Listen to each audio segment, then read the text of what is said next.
Des millions de tonnes de déchets polluent les océans, des déchets si nombreux qu'on les appelle aujourd'hui le 7e continent. C'est le thème de notre grand angle ce dimanche.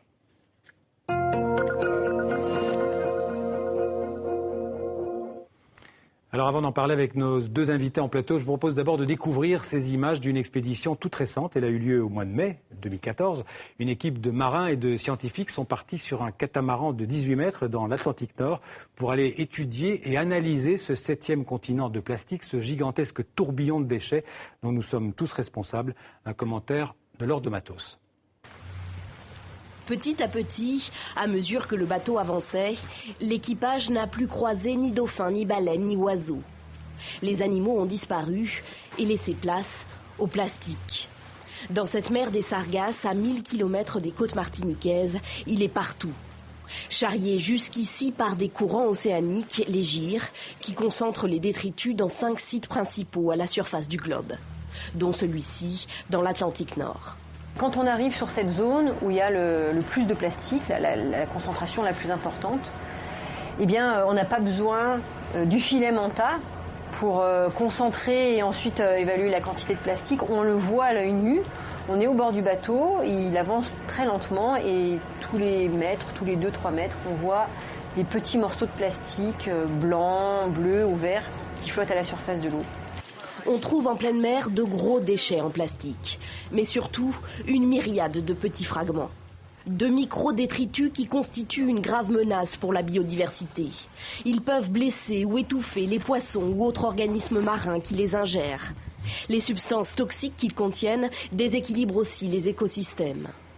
Les échantillons prélevés par l'équipe de Patrick Dexon seront ensuite exploités à terre par des scientifiques.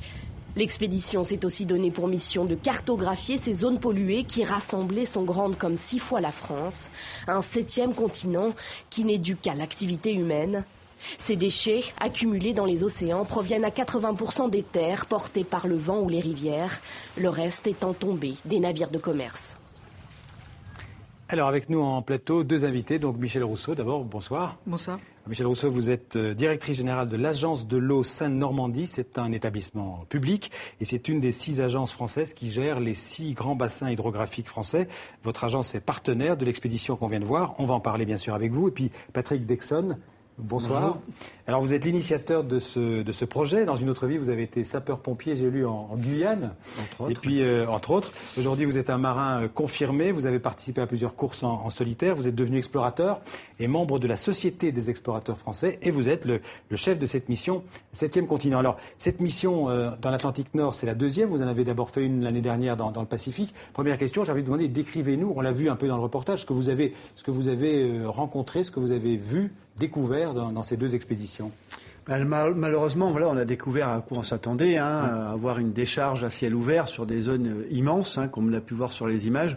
On ramassait le plastique à l'aide d'un petit tamis à la fin, tellement qu'il y en avait partout. Alors c'est pas très spectaculaire, on s'attend à voir des déchets énormes, agglomérés, tout ça. En fait, c'est pratiquement invisible.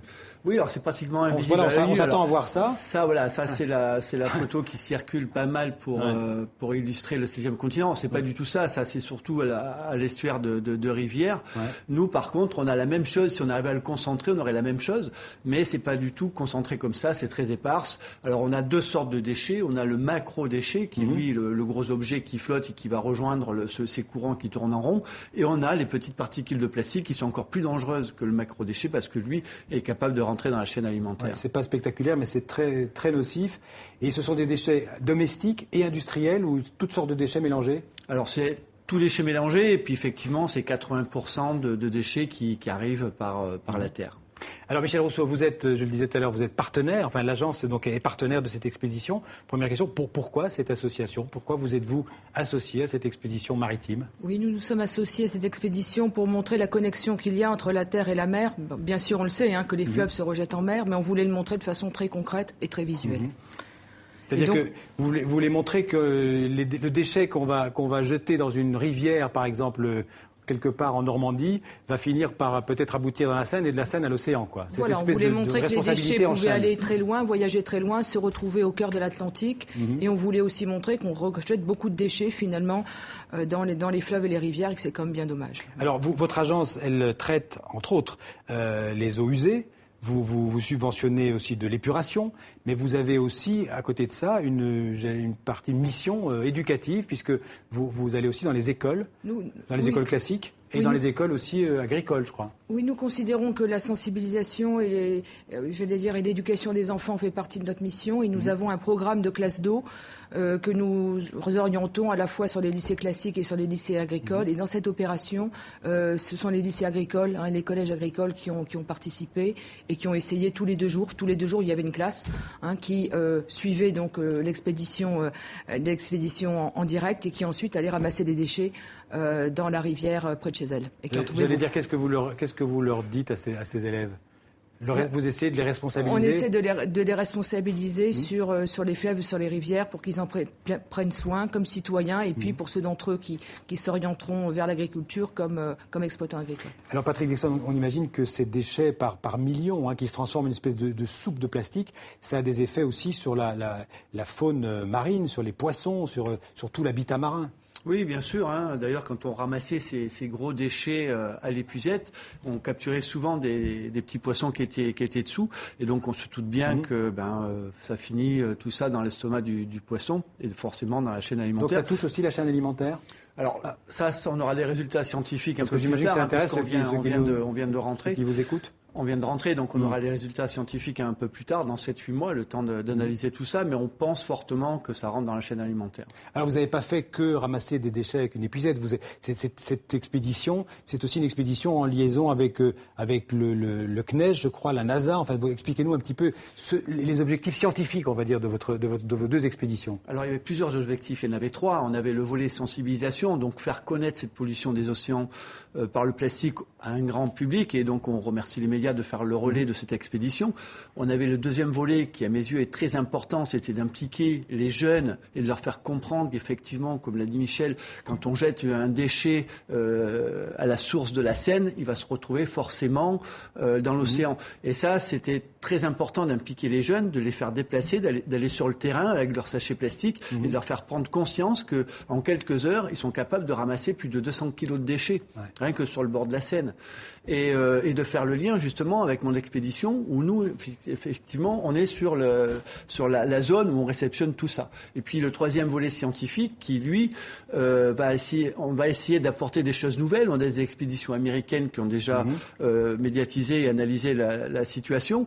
Mais nous, grâce à nos partenaires comme le CNES, le CNRS, Mercator, la NASA, il y a des satellites, par exemple, qui observent. Voilà. On avait pour but de cartographier ces zones-là. Ça n'a jamais été fait. Ça serait une première mondiale. Donc là, c'est pareil, on attend les résultats. Mais si ça venait à être vérifié, on pourrait cartographier ces zones de plastique. Ça serait une grande avancée pour la science. Est-ce qu'on a une idée à peu près complète aujourd'hui de l'étendue de ces 7e continents ? Est-ce qu'il n'y en a pas encore d'autres qu'on ne connaît pas ? Alors sur la planète, on en a répertorié 5. Ce sont les 5 courants principaux de notre planète qui tournent en rond. On en a 2 dans le Pacifique, 2 dans l'Atlantique. Ce qu'on appelle des gyres, en fait. Voilà, des gyres, ce sont des courants océaniques tout à fait naturels. Mm-hmm. Alors avant l'invention du plastique, ils piégeaient les morceaux de bois qui se désagrégeaient et ça disparaissait. Mais depuis 50 ans, on l'alimente quotidiennement en plastique et là forcément ça devient des zones de déchets. D'accord. Et donc ces satellites vont répertorier de manière très précise l'étendue de ces mers de déchets, enfin plutôt de ces continents de déchets. Et une fois qu'on aura fait ça, alors qu'est-ce qu'on peut faire ? Parce que on peut éduquer les gens, mais ça va prendre du temps. Est-ce que les responsables politiques, là je me tourne vers vous, est-ce que les responsables politiques que vous fréquentez, j'imagine aussi dans votre vie de tous les jours, est-ce qu'ils ont conscience de l'ampleur du problème ? Est-ce qu'ils peuvent faire quelque chose, disons, à court et moyen terme ? Non, je ne suis pas sûre que tous les responsables politiques aient conscience de l'ampleur du problème. J'ai moi-même été étonnée par les quantités ramassées par les élèves, parce que 200 kilos, c'est en 20 minutes. Alors certes par une classe, mais quand même, 200 kilos en 20 minutes, c'est énorme. Donc les enfants ont essayé d'analyser les déchets, de les trier de la même façon, toute proportion gardée, de la même façon que ce qui était fait sur le bateau. Et nous n'avons pas encore de données quantifiées, ni sur le bassin Seine-Normandie, encore moins au niveau national, pour se rendre compte de ce que ça peut faire comme déchets qui finalement parviennent dans la mer. Donc il y a une urgence politique. On a parlé en France du Grenelle de l'environnement, par exemple. Est-ce que c'était des choses qui ont été discutées à ce moment-là dans le Grenelle de l'environnement ? J'en suis pas persuadée. Je pense surtout que c'est un geste assez scandaleux de jeter des déchets comme ça dans les rivières. Et pourtant, c'est un geste qui a l'air d'être pratiqué beaucoup. Est-ce que vous êtes en contact, par exemple, avec les responsables politiques? Est-ce que vous avez des rendez-vous, je ne sais pas, pour essayer de faire bouger les choses, pour faire avancer la législation Déjà, moi, mon moyen, mon bras de levier, je veux dire, c'est le grand public. Donc, si on fait connaître cette pollution, forcément, il va y avoir des répercussions après dans le monde politique. Enfin, du moins, je l'espère. Et donc, je travaille dans ce sens-là.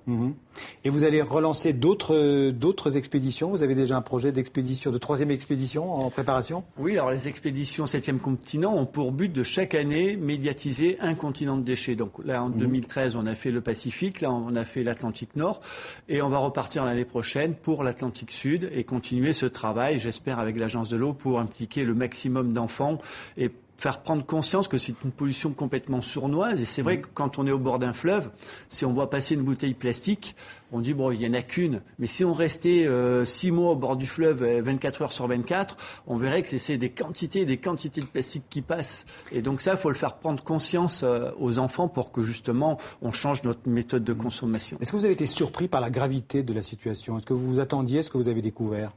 Ou c'était plus grave que... Oui, c'était plus grave. C'est-à-dire que dans le Pacifique, on y est allé, on a trouvé des concentrations de plastique importantes. Là, cette année, on a fait un gros travail avec Mercator Océan qui nous a permis de modéliser les courants, etc. Donc, Mercator Océan, c'est, en 2 mots? C'est l'océographie française. D'accord. Et donc, ils nous ont permis de nous router exactement sur des zones où il pouvait y avoir ces fortes concentrations. Et c'est vrai qu'on est rentré dans ces zones où il y a de fortes concentrations. Et là, ça fait froid dans le dos parce qu'on se dit, mince, c'est vraiment catastrophique. Quand on rentre avec le bateau et comme me disait Alexandra, la scientifique, le bateau fend ces particules de plastique. On n'a qu'à se baisser pour les ramasser.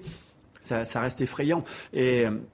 Et comme ce sont des aires océaniques, personne ne va. On n'a pas rencontré de bateaux de pêche, on ne rencontre pas de bateaux commerciaux, pas de plaisanciers. Ce sont des zones de haute pression où il n'y a pas de vent, donc c'est pas fréquenté. Personne n'y va. Et donc s'il n'y a pas des gens comme nous pour aller médiatiser ça, eh bien ça passe complètement inaperçu. Il y a d'autres bailleurs publics, je dirais, qui ont participé à votre opération parce que vous avez mis de l'argent dans ce projet. Est-ce que qui a financé en fait ces expéditions en dehors de l'agence de l'eau? Alors après, on a des gros partenaires comme le CNRS, le CNES, l'ESA, qui eux nous amènent beaucoup de moyens techniques, donc c'est inchiffrable parce que les images satellites ça coûte très cher et puis la mise à disposition du personnel scientifique. Donc si on devait faire un global sur l'expédition, ça reviendrait très cher. D'accord. Et les autres agences, parce qu'il y en a 5 autres, j'imagine, en France, les agences de l'eau, elles sont aussi impliquées dans cette lutte contre les déchets plastiques? Ou bien il n'y a que l'agence Seine-Maritime? Toutes les agences doivent financer des barrages flottants sur les rivières ou des grilles d'égout spéciales pour que les déchets ne soient pas emportés par les eaux de pluie. Mais ça fait partie de la mission sur tout le territoire français? Oui, je pense. Ouais. Par contre, c'est la première fois qu'on connecte la terre et la mer sur une opération de ce type. En tout cas, merci à tous les deux d'être venus nous rencontrer sur le plateau du 64 minutes et pour ces images qui expliquent la gravité en fait de ce 7e ou 8e continent. On pourrait même parler de 7e et 8e continent plastique dans l'Atlantique et dans le Pacifique. Merci Patrick Dexon. Merci beaucoup. Merci. Michel Rousseau.